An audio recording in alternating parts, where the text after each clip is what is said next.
Hello, brothers and sisters. Raven here. Today I want to share one paragraph out of Building Christian Character that I find just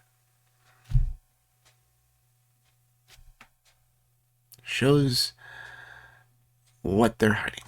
And there's a lot of stuff in here I could talk about, but I'm going to try to get it down to one thing I want to point out about this that I think is huge. But there's a lot in this, a lot I could talk about. I might mention a few things, but I'm going to keep them down to a minimum because there's a lot of distractions. And I'm going to show the reason for the distractions instead of focusing on the distractions. In this quote, in this section of the book, he has been talking a bit about demonic influence. He's been talking about false gods. He's been discussing a bit of just spiritual warfare. So here he finally comes and confronts the question I know a lot of people ask, and a lot of people would like to hear their answer. Here's the response, but not the answer. So how are we to discern which power God or his adversaries exercises dominion over each area of our own lives?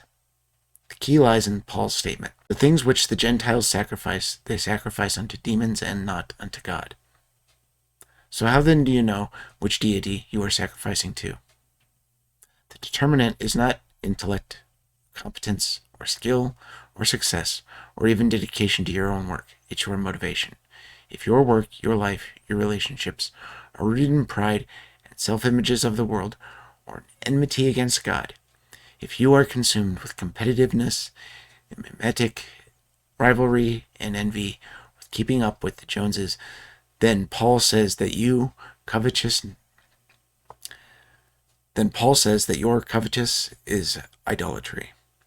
So you are sacrificing to the wrong God, to demons.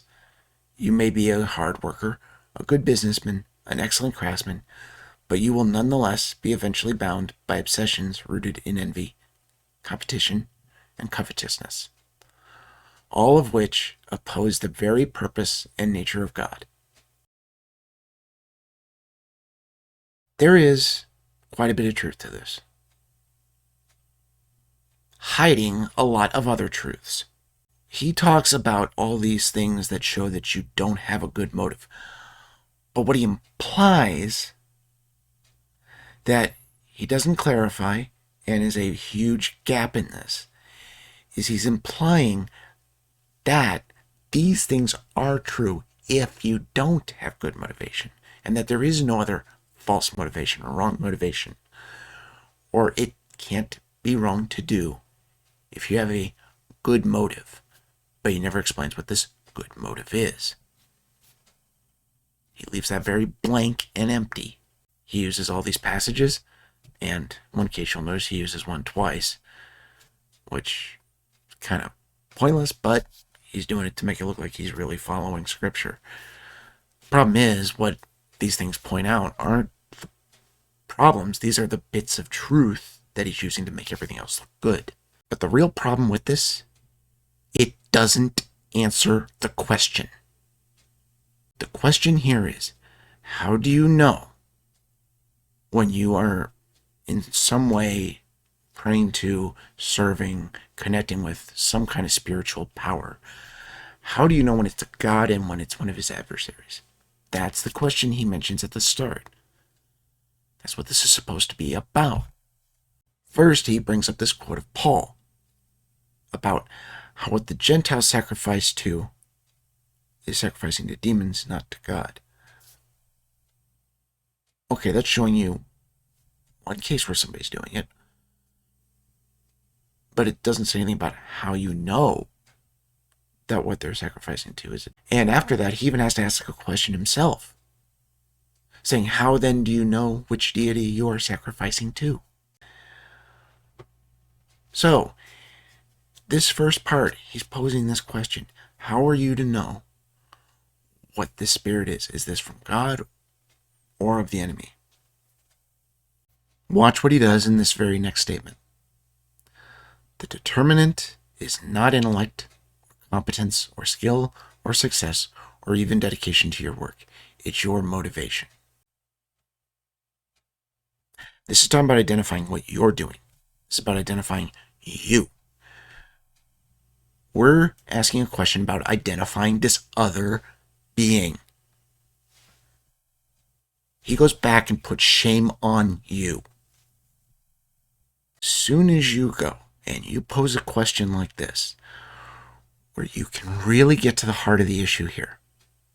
How do we know that what is speaking to you, Blair Adams, to you, Homestead Heritage, to you, Ozzy Adams, how do we know it's of God and not his adversaries?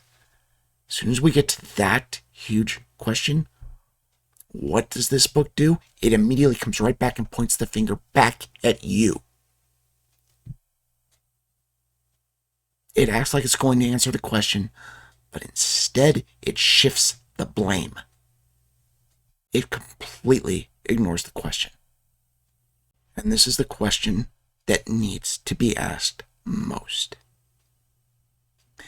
People go and join Homestead Heritage because they visit and they experience it and they feel the love that's there. And they just adore the people and the community. But the question is this a good community? Is this a loving community? Is this a caring people? The question should be, is this a community serving God? This is the question that matters. And they avoid it. Here, he tries to make it sound like he knows it matters and then divert. He's posing this question himself, and he's avoiding his own question. That should tell you something is wrong. This is not the kind of person you should trust. I'll see you all next time. God bless.